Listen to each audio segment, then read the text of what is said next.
Welcome to The Leaders Who Care, a podcast powered by Dynamis Group. We are here to give the stage and support to those committed to create a positive and lasting impact, way beyond the profits and margins, the leaders of the world who care for others and serve a bigger purpose. Join us on the journey of creating a better, more caring world. And now to your host, Stoyan Yankov.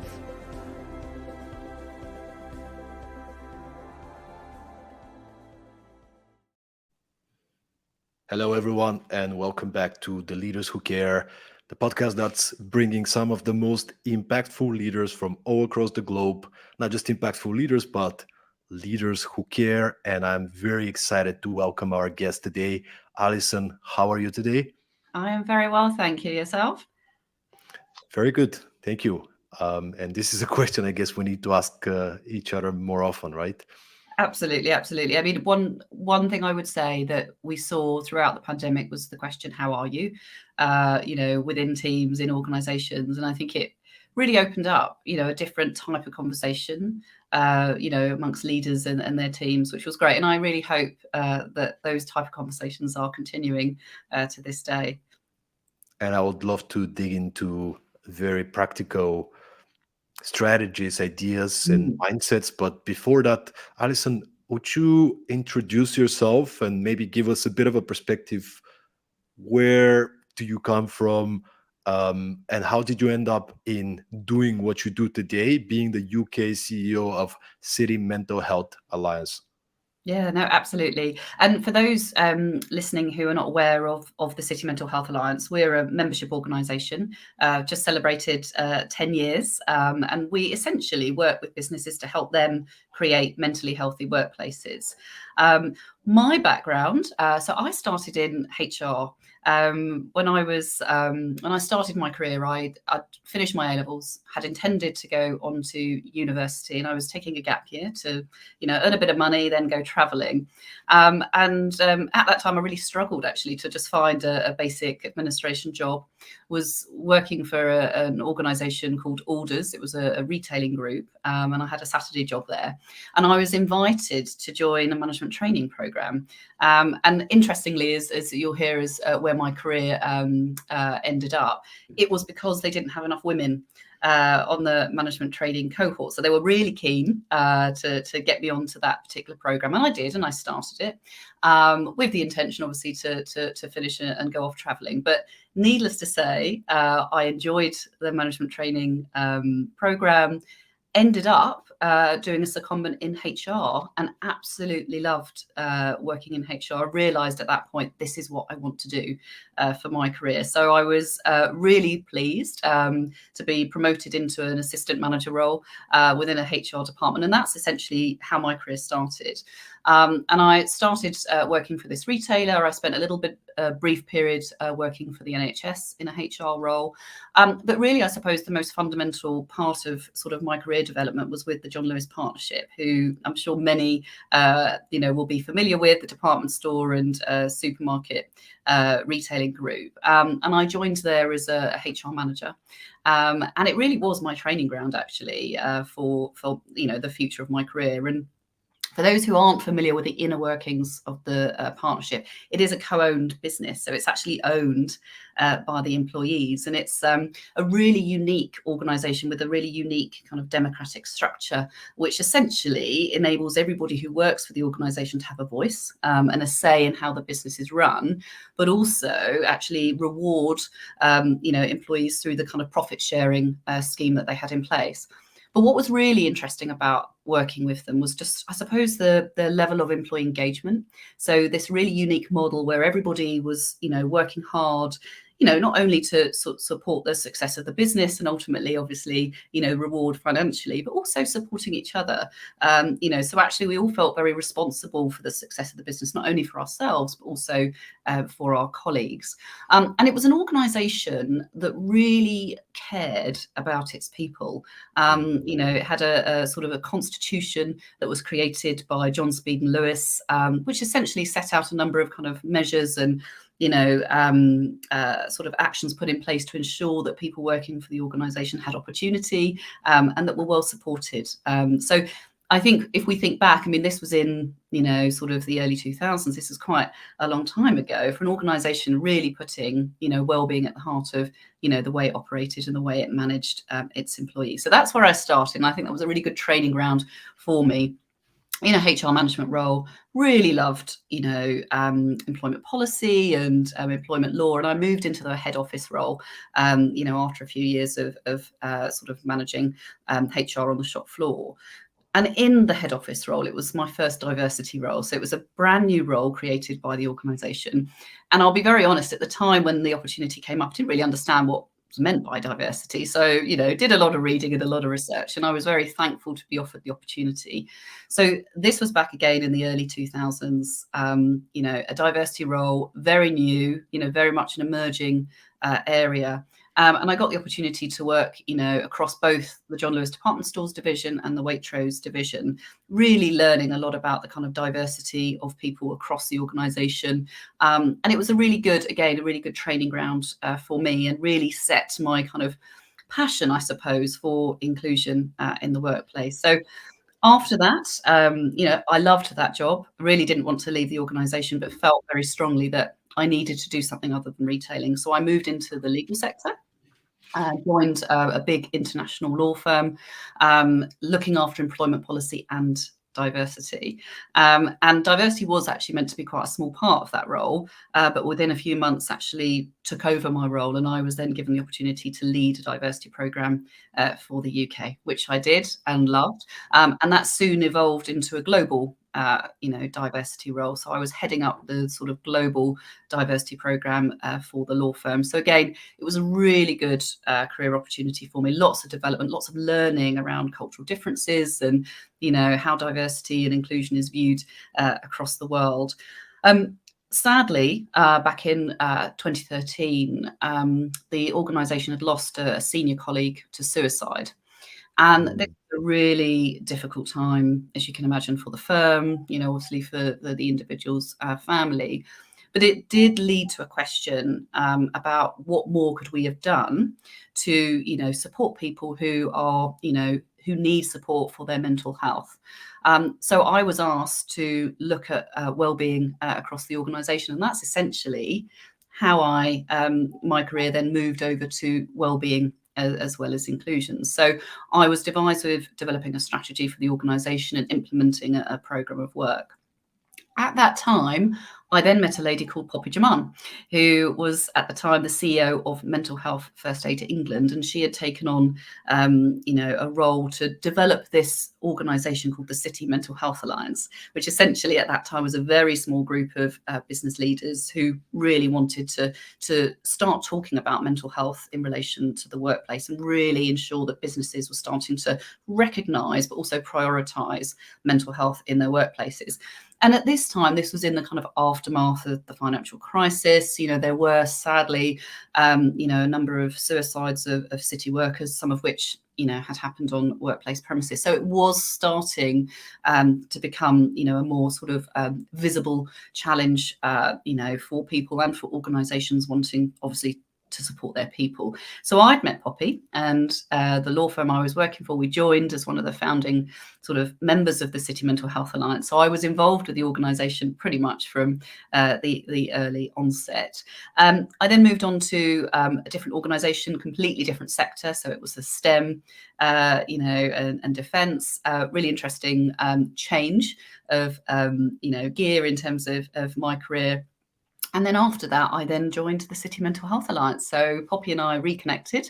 And yeah, she said, I need someone to help me develop the strategy and look after the operations of the organisation. So that was 4.5 years ago. And now I'm the CEO for the UK. So that's how I am where I am today. Thank you so much for giving us a perspective. It's very interesting how there are certain moments in our career that lead us to specific places. And I'm very curious now to ask you on the topic of mental health, since you've been following this type of topic. In 2022, I read a study that showed that mental health issues at the workplace are reaching record highs. I'm not sure how it's 2023 at the moment, but do you see this tendency? Is that true? Is it real that challenges with mental health, mental well-being at the workplace are rising? And where do you see the main challenges are coming from? Yeah, it's a really good question. I would say the answer is quite complex. I think, we have just come out of, a 2-3 year pandemic. And I think that has had quite significant consequences for all individuals. I think it's fair to say most people would say that their mental health was impacted in some way by the pandemic and the lockdowns. I think the other thing in terms of workplace that has shifted is perhaps the way that we talk about well-being at work. So, I think prior to the pandemic, businesses may have looked at well-being and said, well, that's an individual's responsibility, well-being. But actually, I think through the pandemic, it was those businesses that really focused on well-being and helped their employees to look after themselves were the ones that were actually had greater success in terms of continuing to run their businesses. And I think the actual responsibility of well-being has shifted not just from the individual actually to the employers. So it's about if you want a healthy business, you need to make sure that your people are healthy and thriving in the workplace. So I think, business leaders are now looking at well-being as a sort of a critical success factor for their organizations. I think people themselves have a better recognition, a better understanding around mental health. I think there's far more comfort in people being able to talk openly at work about mental health. And it's really interesting, actually. We've done some research at City Mental Health Alliance, research with parents, with people from Black and minority ethnic communities, with people in their early careers. And one of the things that comes up time and time again is actually that, despite cultural stigma or stigma across friends, family, outside of work, people feel there is more sense of comfort in talking about well-being and asking for help through the workplace, which really indicates the opportunity that businesses have actually to support people and help them get well, and certainly help them get the support that they need. Now, so I think there's been a shift in how we look at mental health and how we talk about it, which again, may be then, demonstrating, or you may be showing in some of the statistics that the prevalence is higher. We do know from various stats from the World Health Organization, from the Lancet, that there have been quite significant increases in the numbers of people experiencing symptoms of anxiety and depression. And those have gone up, I think, around 25-28% as a result of the pandemic. I think it's too early to say whether we'll start to see those numbers start to decline. So I think it's a case of watch this space. The other thing I would say that I have seen across organizations is we have changed the way that we work.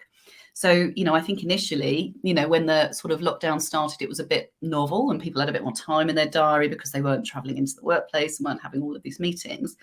But there is a slight danger that we've gone into this virtual world of back-to-back Zoom meetings. So there is a risk that we've kind of started to adopt some quite unhealthy working practices, and we are hearing more about burnout. We are hearing more about people who are kind of languishing. Leaders are exhausted. They've gone from almost one crisis to the other. We've gone from having the pandemic, then we've had the situation with the Ukraine conflict. We've now got the cost of living crisis. So there's more responsibility and more, I suppose, worry about kind of environmental and external factors that are influencing people in the workplace and their mental health. So there's a lot more responsibility on leaders to really, care for their teams. But at the same time, they also need to be caring for themselves. So I think there are a lot of factors at play. And I think time will tell whether, the trajectory is going up or whether we'll see that start to come down. And let's maybe explore the perspective of the executives, the business leaders out there. You mentioned the pandemic changed the game, right? Like the way we work is so much different than it used to be. We were forced to be 100% remote for a certain period, and then people came back to the office. But now everybody's trying to figure out, should we be hybrid? Should we be remote? So it's very different than what it used to be, which comes with a lot of challenges. So my question is, what could leaders listening to this podcast do and by leaders, I actually mean people with leadership roles, what could they do? What are the first steps? Like, should they do any kind of assessment, or could you suggest any best practices or ideas of what could leaders do to address this mental health? Yeah. Okay. There's a couple of things here. So I think if I just start with, I suppose, more generally looking at mental health. So if you were a new, a leader coming to me saying, I haven't done anything, what is it that I should be doing, within my organization about mental health and well-being? I would point you to our Thriving at Work framework, which essentially is a framework for organizations to help them formulate their strategy and their approach. And it's based around 3 pillars. And the first pillar is around the culture. So this is about how you as an organization, or you as a senior leader within an organization, are prioritizing well-being. So to what extent, is this just a nice little statement that you're making, but actually you're not taking action? Or do you really think this is so important that you're going to build it into your kind of core strategic objectives as an organization? You're going to be talking about it, across your organization. So it's about how are you prioritizing well-being within your organization. Now, everybody would say, oh, absolutely, well-being is really important. Well, of course it is. No one's going to disagree with that. But are you prioritizing it? Is it front and center of how you are operating your business? That is the question. So number one is thinking about the culture, and that is looking around the strategy and how that's formulated. It's looking at the kind of engagement of people. So around the efforts to raise awareness, challenge stigma across the organization. It's the role of the senior leadership group. So not just the CEO, who might be really passionate about well-being, but it's actually the senior leadership group. So are they visible and engaging in well-being? Are they thinking about the kind of well-being across their divisions, their teams? It's also thinking about you as an organization and your external influence. So this is a call out to those larger organizations who have a lot of influence across their ecosystem. So we're thinking about clients, consumers, supply chains. How are you influencing good practice through the way that you interact, with other businesses? So that's culture. The other aspect of the culture pillar is actually creating an environment of psychological safety. So are you talking about mental health in the organization? How comfortable are people to open up, and share openly their experiences of mental health? How comfortable are people to ask for help if they need it? So that's number one. So it's really looking at the environment, the culture, the leadership within the organization, and how much focus is placed on well-being. The second element organizations need to think about is how do you interpret your commitment, your strategy into every day for people? Now, we talk a lot about senior leadership, but actually there is also this role of the line manager. And the line manager is a really key role because this person essentially, how they manage their team really determines the experience for those individuals within that team. So how you're skilling your or developing the skills of your line leadership. It's how you are, the expectation that's been set on those line managers to really prioritize and think about team wellbeing. And one of the things that I really feel quite passionate about is it's how do you incentivize line managers to take care of their teams? Because actually, people who end up in leadership roles, line manager roles, are often there because their technical skills, their experience, their success in an organization. We don't necessarily get to those roles because we're just really good at what was always known as the soft stuff. So, the soft stuff is actually the more important. It's the harder work. It's the people bit. It's about, a person that has the skills to really build a very strong, thriving, motivated team. And that's what I really want organizations to do, is actually be managing performance or reviewing performance based around those skills and incentivizing. So actually compensation structures are linked to how good a person is at managing the well-being of their teams. So that's number two.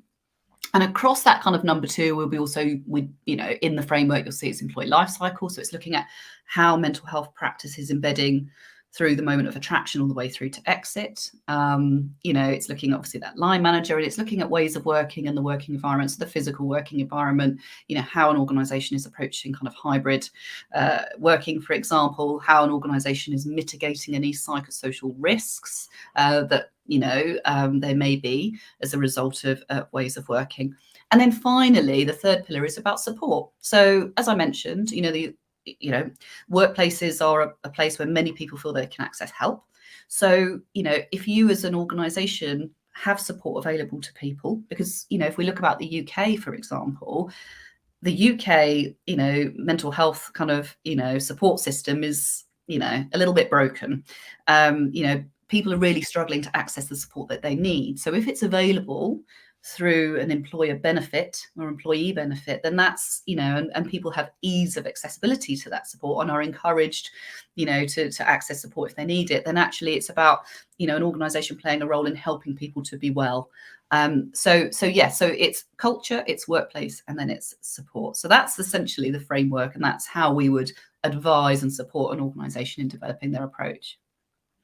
And I would like to go to the second one and just dive a little bit deeper, sort of like in the trenches. Like you mentioned the word how could line managers take care of their people and prioritize the mental well-being, mental health. And I'm just wondering if you can share some very specific examples, maybe that you've seen in organizations that great implementations of this, like strategies that you've seen that work really well for the employees. Yeah, no, absolutely. So I think that there's a number of things. I mean, I think there is just, thinking about how an organization approaches work and really thinking about well-being at the heart of that. And there are certain risk factors that organizations can look at. And I would, these risk factors are sort of outlined in, for example, HSE management standards. So looking at things like autonomy and control, having a sustainable workload, having positive relationships within the organization. So there are factors that, from a risk perspective, organizations should be looking at to ensure that, they're putting relevant measures and things in place to protect, those elements. There's also now increasing focus around drivers of wellbeing. So what actually really drives positive wellbeing in the workplace? So we've got two approaches, haven't we, here? We've kind of got, well, how do we mitigate against risk and people becoming unwell? And how do we prevent ill health and promote kind of people to thrive in the workplace and really to get that maximize the kind of wellness? Work is really good for our health. It gives us social connection. It gives us, value, recognition. It supports our financial well-being. It does an awful lot to support well-being. So lots of organizations now are looking at, well, what are the individual components, or drivers of positive well-being? So things like having, meaning, belonging in the workplace, those good relationships, the kind of, autonomy in the ways of working, and think about, well, what does that mean in relation to the day-to-day and what we actually do? How do we build trust in the organization? How do we ensure our environment is inclusive?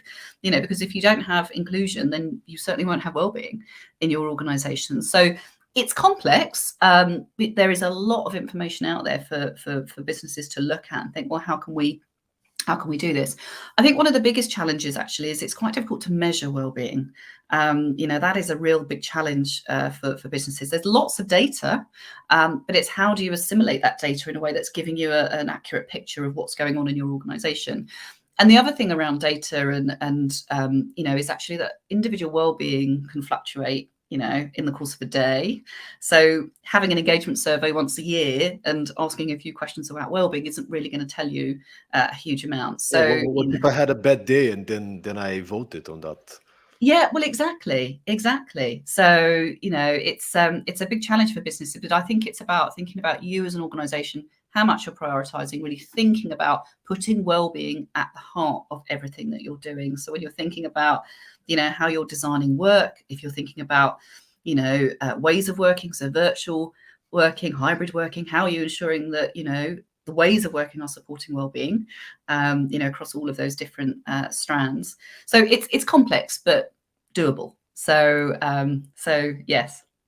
And I know mental well-being is a topic that's really hot these days, and in many ways also employees are expecting from senior leaders to develop programs and to ensure that the organizations are doing enough in this direction. But I also want to turn the side a little bit and to see it from a perspective of employees.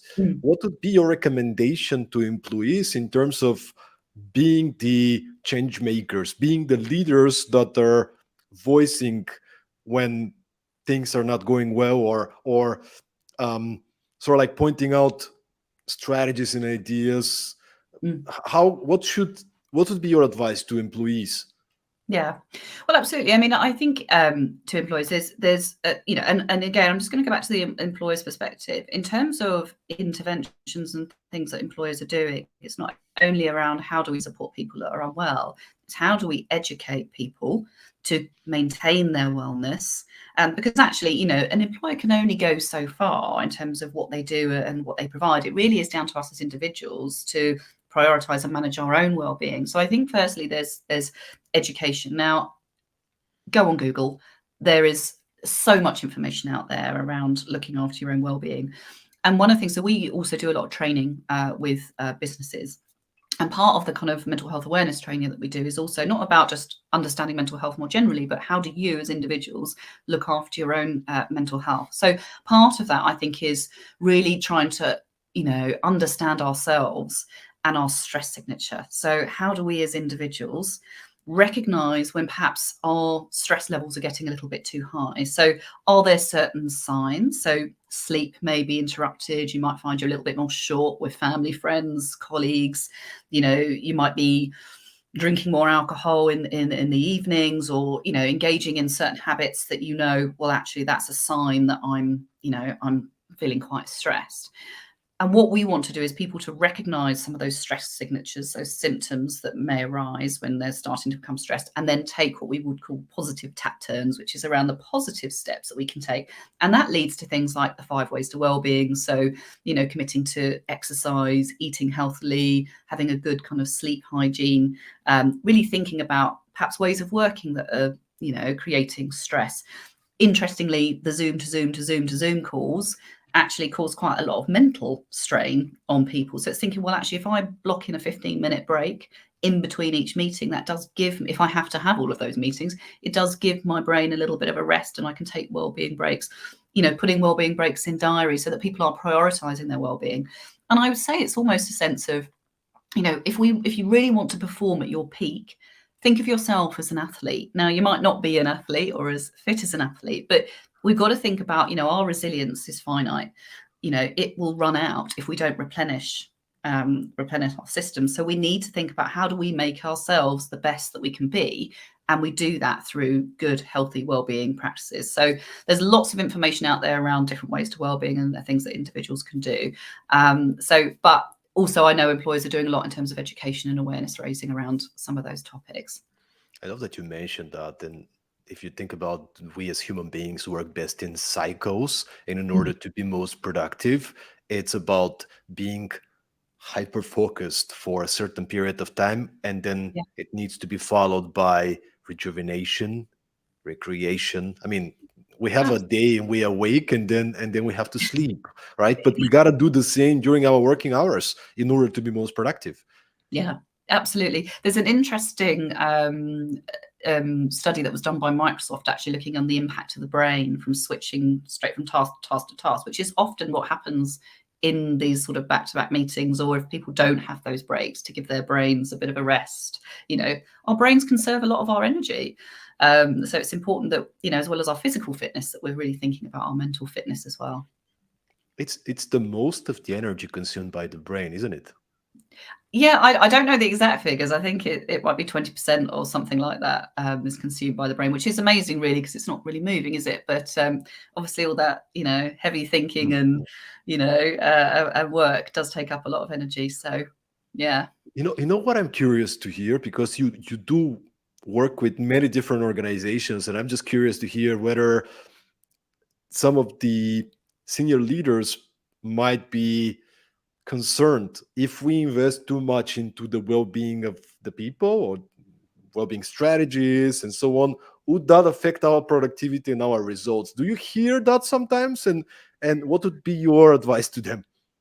Yeah, I mean, we don't really hear it from our members. I think our members, by virtue of being members, are actually, the converted and get it, and, totally see, the sort of investment. But I think to other other leaders who perhaps are not as well, engaged, or do not really see this as a priority, it would come down to your business is only as good as the people that work for it. And if you think about some of the stats that, we read about, disengagement and lower productivity and all of these other things, some of these stats actually are quite, I think quite concerning. And I would say it indicates a problem.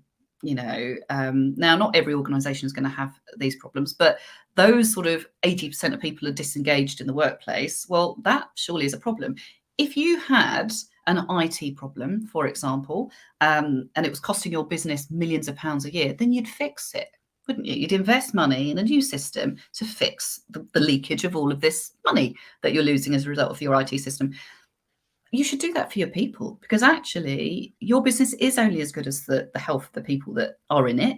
So it needs to be investment, and it needs to be seen as an investment cost, not a coming off your bottom line.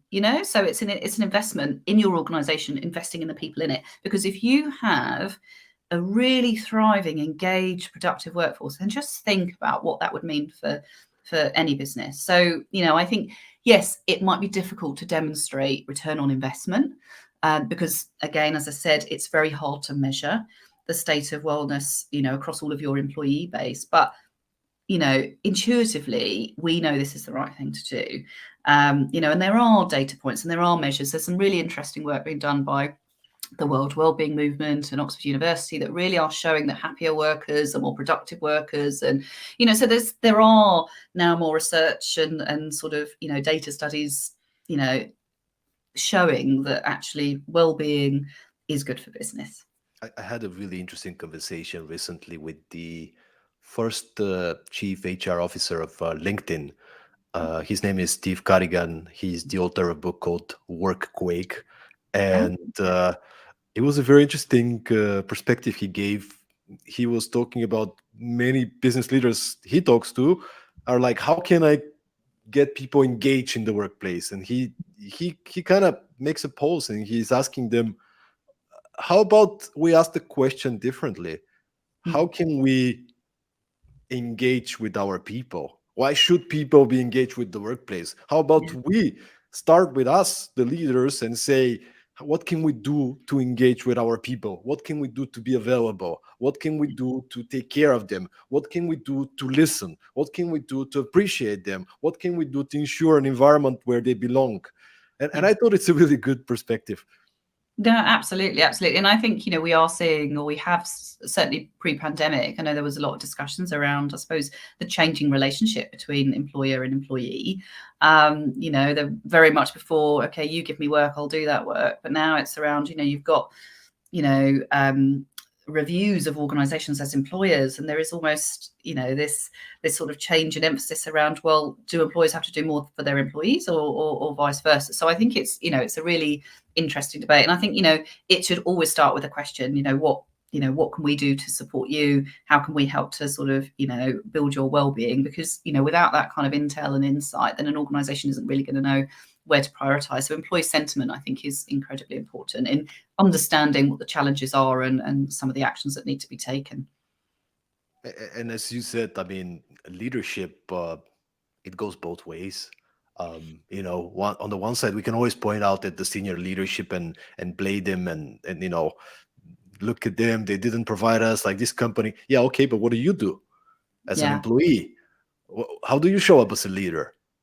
Yeah, exactly. And I think, that's, it is about, employers can only do so much, but, is having employees. And actually, one of the other things that we've started to see is that, sort of looking after well-being is starting to form, part of job requirements. So you as a leader, you as an employee, you both need to think about well-being in relation to how you're interacting across the team, but also you as individuals. So how are you making sure that you're well enough to come and do a really good job? How are you ensuring that you're looking after your peers and you're looking out for your peers? How are you looking after your teams? So the responsibility lies with everybody. But I think, the shift we've certainly seen is that it has gone purely from individual now to, being a business priority. We had the leader on the podcast whose official title is humor engineer. So his name is Andrew Darwin. He's a former engineer from Procter & Gamble who turned into a consultant helping organizations to realize the power of humor to be more productive. And I wonder, what's your perspective on that? Like, what's the role of humor, fun, and happiness at the workplace? Yeah, absolutely fundamental. I would say one of the things that, particularly as I lead my own team, is actually making work fun, making it a place where people want to be together. And the other thing that I think is for organizations to think about, particularly in relation to kind of virtual working spaces and environment, is we are social animals. We need to be with people. And, I personally get a huge amount of benefit when I'm together with my team and you get those conversations and you have that camaraderie and you have that kind of social dynamic. I think it's incredibly important that, we have fun. I mean, you could be slogging, your guts out, meeting to meeting to meeting. I think it's important that there is time out to do things that are fun, both in relation to work, but also personally, that you take time out of your own, day to do something that is enriching for you as a person. Again, it's that replenishment. And I absolutely think that, fun is, I only work in fun places, and that's always been my mantra. So, I would fully support that. Yeah, and actually, creating fun, it doesn't mean you are only going to have fun and not get things done. You can incorporate fun as part of the environment. I love, having fun and making sure that everybody has fun in the organization. And very interesting what you mentioned about the relationship part. Me and my co-author, I'm an author of a book called Perform, and we did quite some research studying some entrepreneurs and business leaders and what do they do to create a great culture in the organization.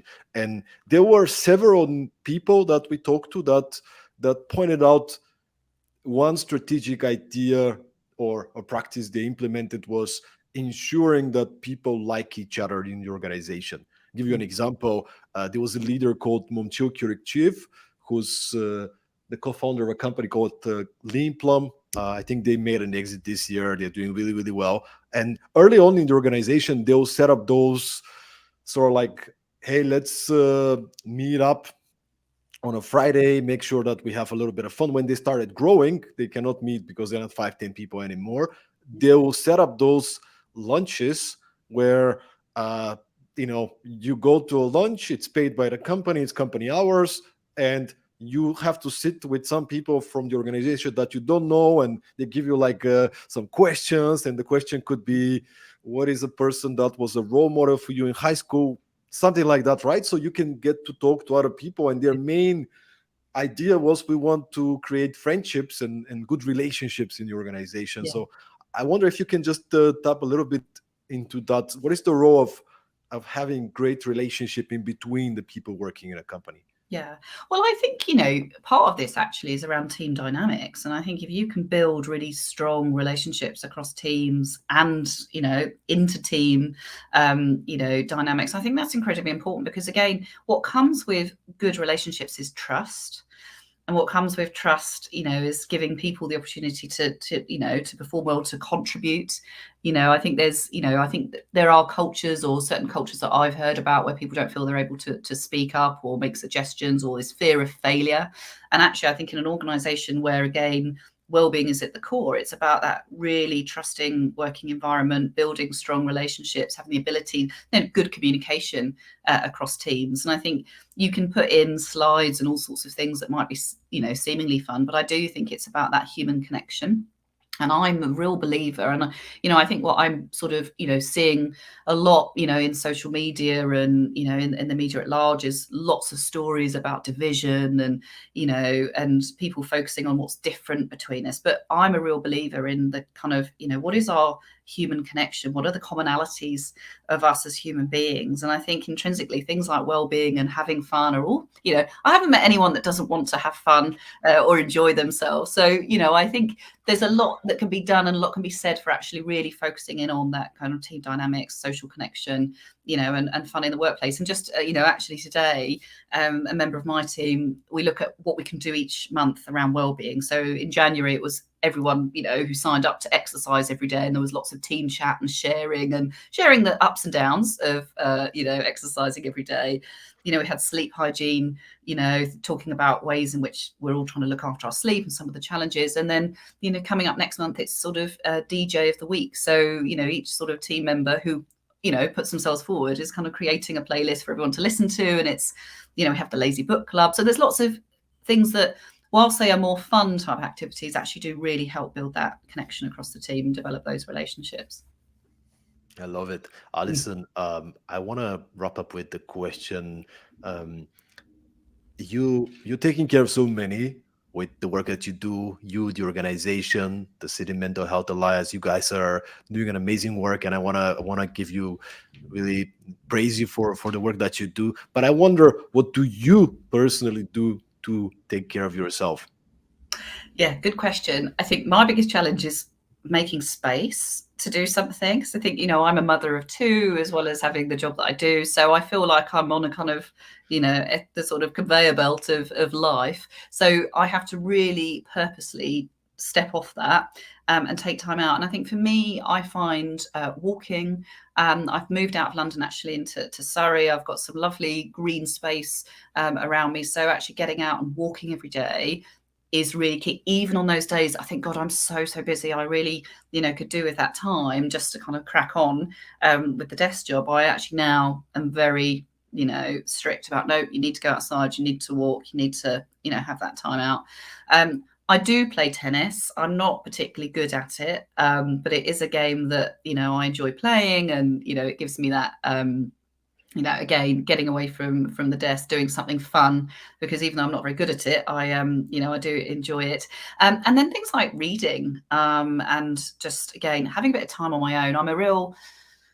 I'm sort of introverted and extroverted. I do find, a lot of meetings really does drain my energy. So sometimes I just need to sort of be on my own, read, listen to music, listen to podcasts, just to kind of, replenish myself. And I've also just started a mindfulness-based stress reduction course, which is an 8-week course, really to kind of develop my skills, in mindfulness practice. So, I've just started that. So perhaps a conversation for another time. But I found mindfulness does really help. Again, taking that time out, the breathing techniques, exercises. And I notice it in my sleep. If I keep up the mindfulness practice, it really does help my sleep. So that's how I do it. And then I have fun with my friends, which again is really important. And I'm a 19-year-old at heart. So, I do, Having a gap year. Yeah, on a gap year. So I like to have fun and, hang out with my friends and, chew the fat, as they say.